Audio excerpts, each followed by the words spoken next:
थाला for a reason 7 wicket लिए थे वॉशिंगटन सुंदर ने और 7 ही विकेट लिए हैं मिचेल सेंटनर ने। जी हाँ, जिस तरीके से ये गेम घटा है अभी तक, भारत हमेशा पिछले मैच में भी और इस मैच में भी पीछे दिखाई दिया है। लेकिन अगर मैं बात करूं गेंदबाजी की, जो टर्नर बनाया था ना, सॉफ्ट टर्नर, मतलब जिस तरीके की, जिस लिहाज की विकेट बनाई थी वो थी कि स्लो फेंके, यहाँ फ्लाइट दें गेंद को और टर्न कराएं। लेकिन अगर बात करें भारतीय गेंदबाजों की, चाहे वो अश्विन हो, वॉशिंगटन सुंदर हो, और मैं बात करूं फिर कंपेयर करूं एजाज पटेल की, और मैं कंपेयर करूं वहां पर मिचेल सेंटनर की, तो फ्लाइट जो है थोड़ी ज्यादा देते हैं, थोड़ा सा धीमा रखते हैं गेंद को, जिस वजह से जो है गेंद को टर्न मिलता है ज्यादा।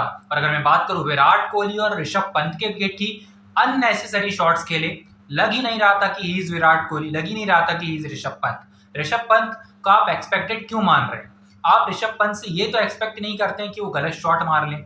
मतलब जिस तरीके से एजाज पटेल गेंदबाजी कर रहे थे, जिस तरीके से मिचेल सेंटनर की गेंद घूम रही थी, आप फुल टॉस पे आउट हो जाते हैं। फुल टॉस पे आप स्वीप लगाने जा रहे थे। विराट कोहली से ये एक्सपेक्टेड कभी भी नहीं होता है कि he will hit sweep in test cricket. Test cricket is his love. और अगर मैं बात करूं जहां तक की, तो सबसे ज्यादा एक्सपीरियंस है दोनों स्क्वाड, अगर मैं मिला भी दूं तो इस लिहाज की विकेट पे, पुणे की विकेट पे इस तरीके का प्रदर्शन थोड़ा सा ना उस लेवल का नहीं है जिस लेवल के वो हैं। अगर मैं बात करूं यहाँ पर शुभमन गिल की, वो रंग में दिखाई दिए। और दूसरा एक बल्लेबाज में, अगर मैं सोच भी रहा था कि ये बल्लेबाजी नहीं कर रहे हैं, सिर्फ गेंदबाजी पर फोकस कर रहे हैं, फिर भी विकेट नहीं ले पा रहे हैं।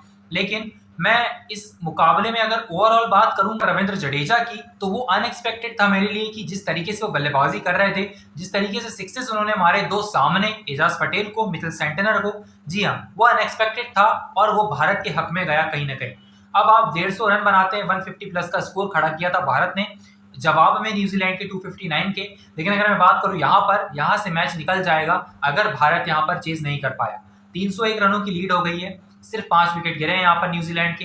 कल कुछ भी हो सकता है, 50 के अंदर पैक हो जाए न्यूजीलैंड, और वो हो गया तो बल्लेबाजी में अब यशस्वी जायसवाल हो, रोहित शर्मा हो, शुभमन गिल हो, विराट कोहली हो, हर किसी को प्रदर्शन करना पड़ेगा। If they will fail to perform under pressure, तो शायद टीम इंडिया यहाँ पर WTC में भी पीछे हो जाए। जी हाँ, वर्ल्ड टेस्ट चैंपियनशिप के फाइनल के लिए बहुत जरूरी है कि भारत इस सीरीज में कम से कम जो है एक मुकाबला जीते। अब वो आखिरी मुकाबला जीतेंगे या नहीं जीतेंगे, इस मुकाबले में मुझे उम्मीद नहीं दिखाई दे रही है।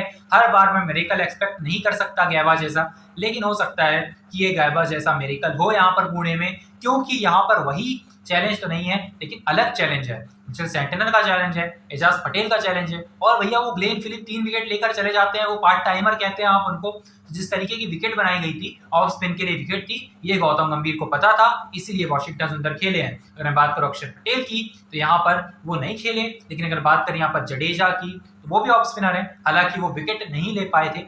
अब इस इनिंग में क्या जरूरत है भारत को? जडेजा से विकेट ले। सबसे पहला अगर कल काम होगा तो रविंद्र जडेजा का होगा, वॉशिंगटन सुंदर से भी पहले, कि वो विकेट के साथ शुरुआत करें। लेफ्ट आर्मर है, स्लो रखते हैं, थोड़ा सा टर्न कराने की कोशिश करेंगे, विकेट मिलेगा। जी हाँ, जिस तरीके से यहाँ पर गलत शॉट्स भारत ने खेले, उस तरीके से न्यूजीलैंड ने भी खेले, लेकिन टॉम लेथम को सैल्यूट है। जिस तरीके की पिच है, जिस तरीके की गेंदबाजी हो रही है, जिस तरीके का अंडर प्रेशर आप हैं, उस सिचुएशन से बाहर निकल के अनएक्सपेक्टेडली इस तरीके की क्रिकेट खेलना, टेस्ट क्रिकेट में टेस्ट क्रिकेट की तरह परफॉर्म करना और संयम रखना, वो उन्होंने दिखाया था। किसी और बल्लेबाज में मुझे भारत में भी और न्यूजीलैंड में भी बिल्कुल नहीं दिखाई दिया। लेकिन अगर मैं बात करूं यहाँ पर ओवरऑल, न्यूजीलैंड के चांसेस अभी भी 80% है इस मुकाबले को जीतने के। और पहला टेस्ट जिस तरीके से भारत को हार मिली थी, हम उम्मीद करेंगे कि इस मुकाबले में शायद भारत को हार ना मिले। लेकिन अगर मैं बात करूं यहाँ पर बल्लेबाजी की, जिस तरीके की बल्लेबाजी हो रही है दिग्गजों से, उसको देखते हुए लगता है कि भारत शायद ये स्कोर चेज नहीं कर पाएगा। But I desperately want Virat Kohli, Yashasvi Jaiswal, Shubman Gill, Rohit Sharma, Sarfaraz Khan, Rishabh Pant, always they have to perform in this inning, कि यहाँ पर जिस तरीके की जरूरत है 350 और 400 का स्कोर भी चेस करना पड़ सकता है। तो शायद भारतीय टीम के ऊपर प्रेशर हो, और प्रेशर सिचुएशन में खेलना वही एक टीम को निखारता है। That gives you the confidence to win another game. Thank you so much for watching. I'll meet you next video. Till then, stay tuned.